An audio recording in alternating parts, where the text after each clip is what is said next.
Sebelum melanjutkan video, jangan lupa like, subscribe, and comment ya. Assalamualaikum warahmatullahi wabarakatuh.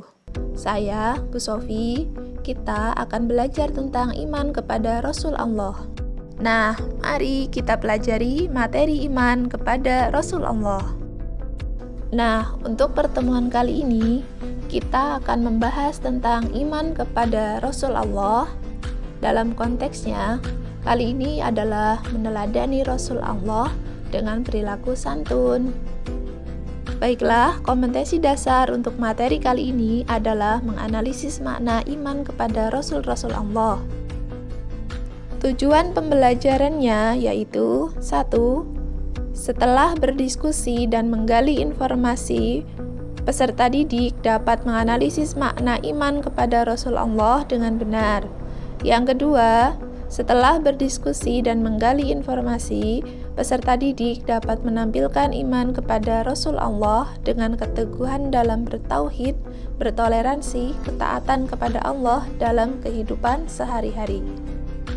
Sebelum mulai pembelajaran, mari kita membaca Al-Quran dengan tartil.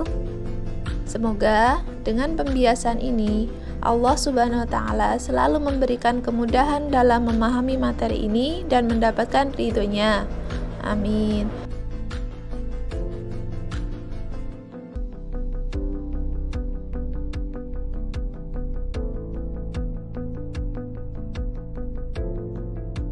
Amatilah gambar di samping. Itu ada 4 gambar. Yang pertama, ada gambar kantin kejujuran ya.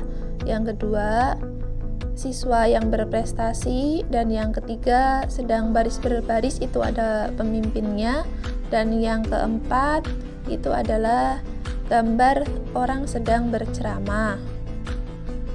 Pengertian iman kepada Rasul. Iman kepada Rasul adalah mempercayai, meyakini dengan sepenuh hati bahwa Allah Subhanahu wa Ta'ala telah benar-benar mengutus Rasul Allah yang ditugaskan untuk membimbing umatnya ke jalan yang benar agar selamat di dunia dan akhirat. Nah, Nabi dan Rasul itu berbeda ya. Silahkan simak pada tabel yang ada di video.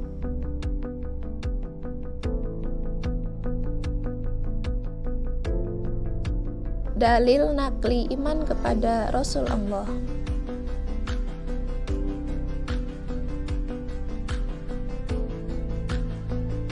Ada berapa sih jumlah Nabi dan Rasul? Ya, dalam hadis Nabi Muhammad SAW disebutkan dari Abu Umamah, Abu Dar berkata, "Aku bertanya, wahai Rasulullah, berapakah jumlah Nabi?" Beliau menjawab, 124.000 Nabi. Dari jumlah ini terdapat 315 Rasul, dan itu adalah jumlah yang sangat banyak. Hadis riwayat Ahmad. Dalam hadis lain disebutkan lebih dari 310 Rasul. Adapun jumlah Nabi dan Rasul Allah yang disebutkan dalam Al-Quran adalah 25. Secara lengkap bisa dilihat dalam kotak di samping ya. Mulai dari Nabi Adam hingga Nabi Muhammad SAW, yang mana kita harus mengimani semuanya.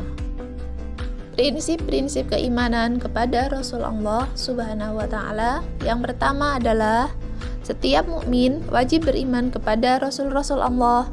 Yang kedua, sebagai Rasul Allah ada yang disebutkan namanya di dalam Al-Quran dan ada yang tidak. Yang ketiga, setiap umat sebelum Nabi Muhammad pasti memiliki Rasul. Yang keempat, semua Nabi dan Rasul adalah pria. Yang kelima, misi setiap Rasul adalah sama, yaitu menyampaikan ajaran tauhid dan menegakkan keadilan serta persamaan derajat di tengah masyarakat. Yang keenam, setiap Rasul menggunakan bahasa kaumnya.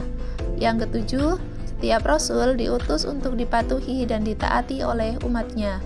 Yang kedelapan, setiap Rasul mempunyai sifat siddiq, amanah, tabligh, dan fatona. Nah, sekarang kita pelajari sifat-sifat Nabi. Sifat-sifat Nabi yang wajib itu ada 4. Yang pertama, siddiq artinya benar. Yang kedua adalah tablik artinya menyampaikan. Yang ketiga adalah amanah atau dapat dipercaya. Yang keempat adalah fatonah yang berarti cerdas. Semua rasul itu harus memiliki sifat-sifat ini. Jika tidak, maka perlu diragukan. Ada kata mutiara, ini ada satu hadis ya. Sungguh, para malaikat merendahkan sayapnya sebagai keridoan kepada penuntut ilmu. Orang yang berilmu akan dimintai ampunan oleh penduduk langit dan bumi, bahkan hingga ikan yang ada di dasar laut. Semoga sesi belajar kita nanti produktif dan menyenangkan ya. Tetap semangat belajar. Assalamualaikum warahmatullahi wabarakatuh.